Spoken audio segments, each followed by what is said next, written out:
What's up, Goonspire gamers? Tiphera base kit just dropped, and while we do not know her epiphanies, we can evaluate some of her strong points and make some predictions and assumptions for her epiphanies based on trends we have.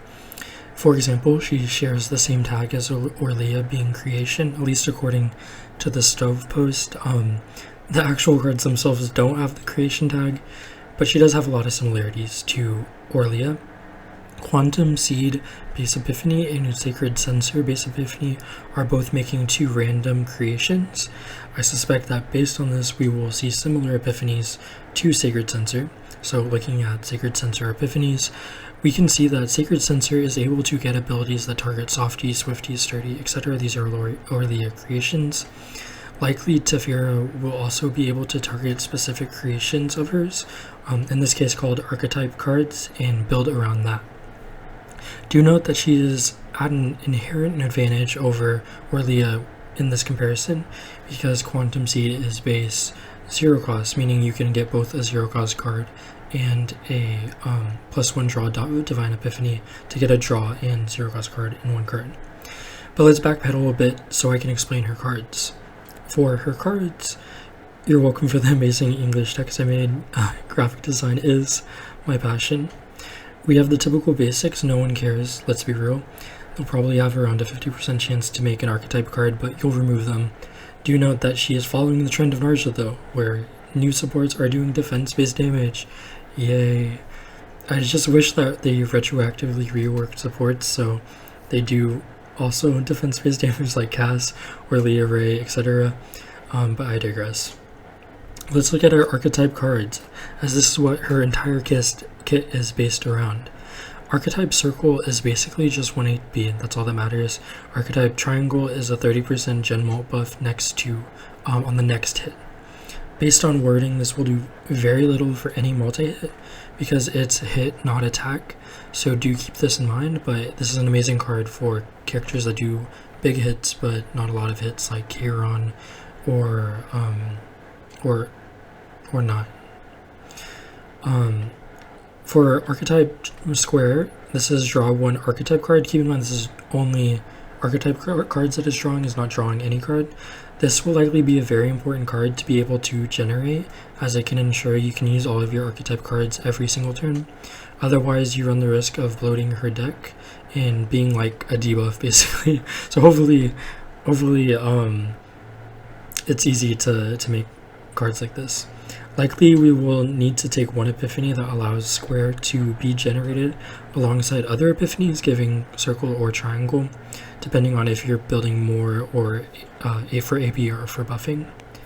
Her last starting card is Quantum Seed, which we briefly talked about, but it's probably going to be a premier card to build around as it is based as 0 cost, which means you can have a card that with both draw and 0 cost on it with Divine Draw. This card is able to create 2 of her archetypes. This will be her main way of making the archetypes and is probably one of her main dupes. Though do keep in mind, last time we didn't have access to epiphanies. Last pre-analysis I did was Sireno, and I predicted Shining Core to be the main dupe, as we didn't have access to start of turn homing lasers, like knowledge of that, and the Shining Core upgrade, so I could definitely be wrong here. The point is, this is a solid base card that allows her to make 2 archetypes and will likely be specialized in a way similar to Sacred Sensor. Next, this will allow you to double the effects of any archetype and draw 2 of them, form conversions that is. Just as a baseline, this means you would make 3 cards with Quantum, 3 because of dual creation, which we'll get to, then draw 2 with form conversions and auto draw 1 off Quantum, meaning you are able to create archetypes without bloating your deck if you keep your form convergences equal to your Quantum Seed. And again, this is just the base value though, so I'm assuming there's other ways to allow for creation or draw, so this could also be a dupe option. You might keep your number of form conversions equal to her Quantum Seeds, but I'd expect it to be duping one or the other based on certain epiphany effects. Now for I also suspect that this card will have some way to remove the randomization, making it specialized similar to growth acceleration epiphanies on Orlia. So for growth acceleration, there are basically effects where when you target a certain creation of Orlia it gives an additional effect. I expect this card to have a similar way, removing the randomization but giving it a special effect. Now for creation and destruction. This card at base is complete buttons. However, it has the highest likelihood of getting an order, weakness, imprint effect, which if you aren't familiar with weakness imprints, they're cards like Serenial's Homing Laser. Serenial's... I forgot the name of it. I'll put it in. But it gives a weakness to certain damage type. They generally put this on attack cards. So the examples we have is Lucas, Selena, Malin, and then Serenial, and all of them are on attack cards. But yeah, barring a really good epiphany, this will be an instant remove. So this card, the base card is just really bad.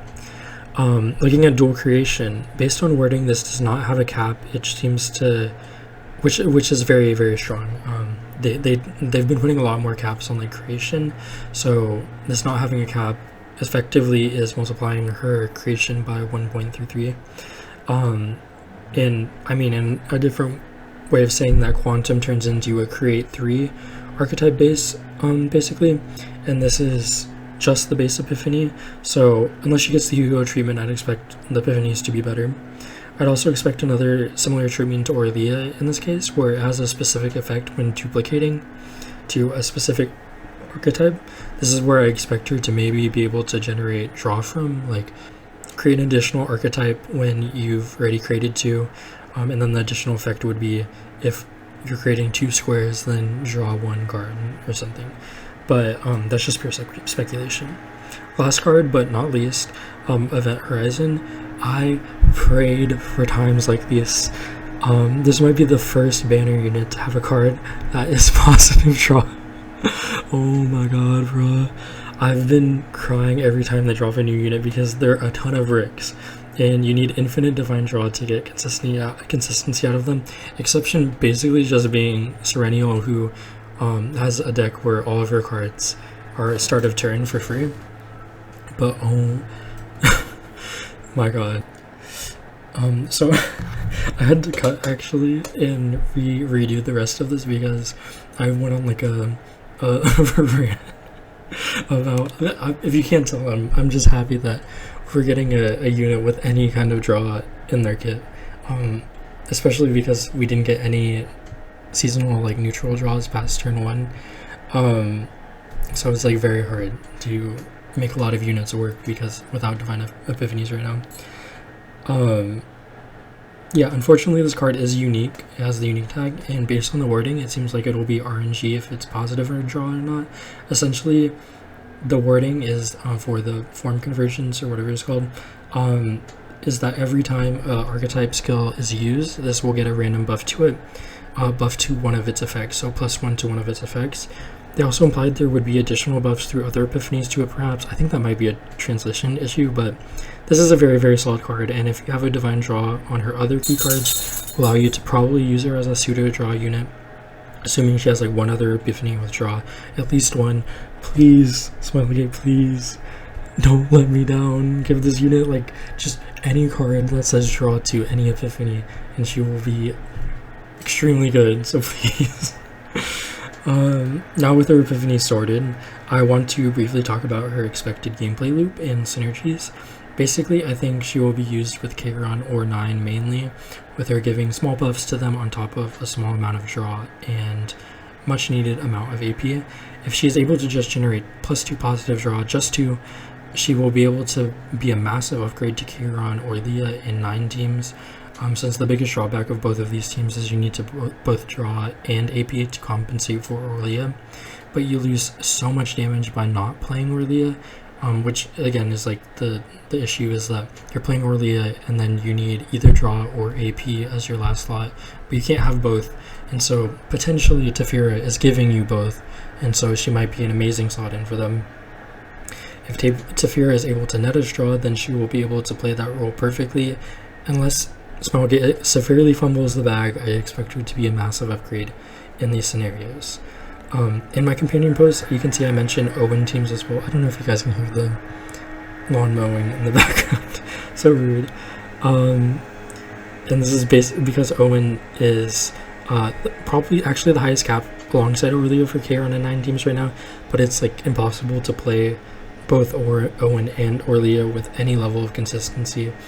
However, if Tiphera buffs are non-negligible, he could edge out Orlia since his +1 hit is effectively a 1.5 times multiplier on your final damage, and this is a multiplicative buff on other buffs, although I'm just now realizing that Tiphera buffs are, the ones we have at least, are only 1 hit, so actually wouldn't synergize well with Owen. He still might be the preferred choice over Orlia in the end, though. It really depends on a lot of factors, because Orlia also is buffing only 1 card.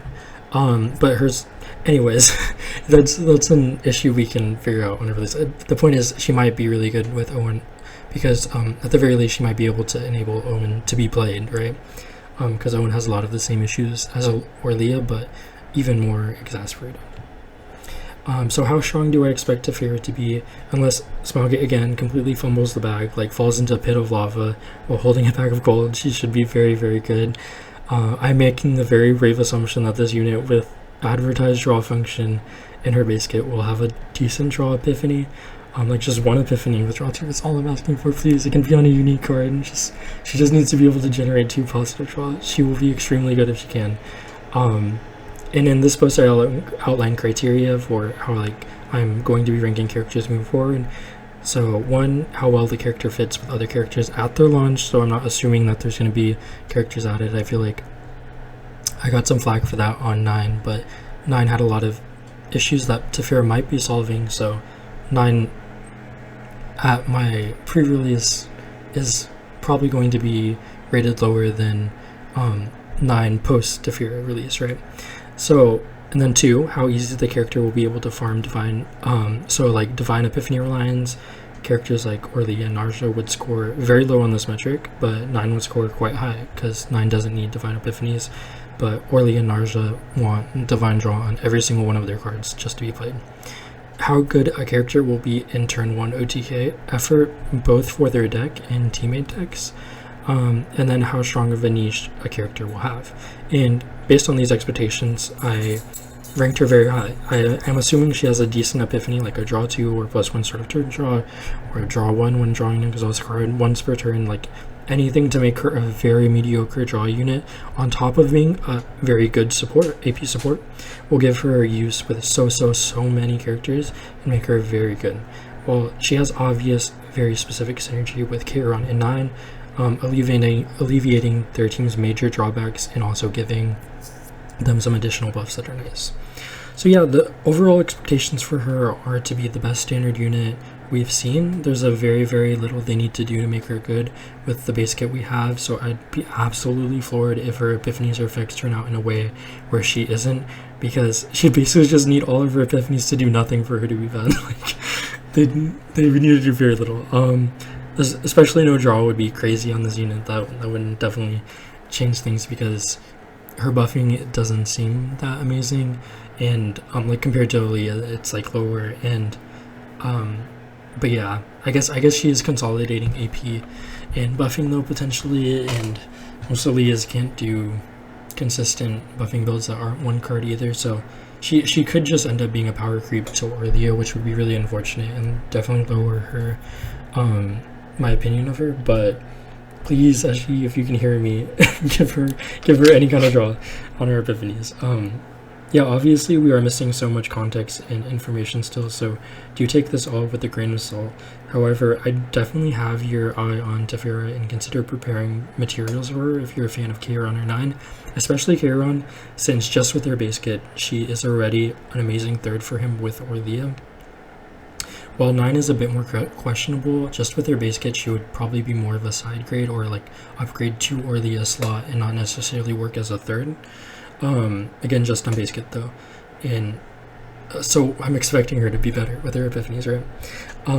And I'd bet on the side of her being an all-around amazing support for most characters, since her base kit is a very, very promising indicator. So yeah, have a good one.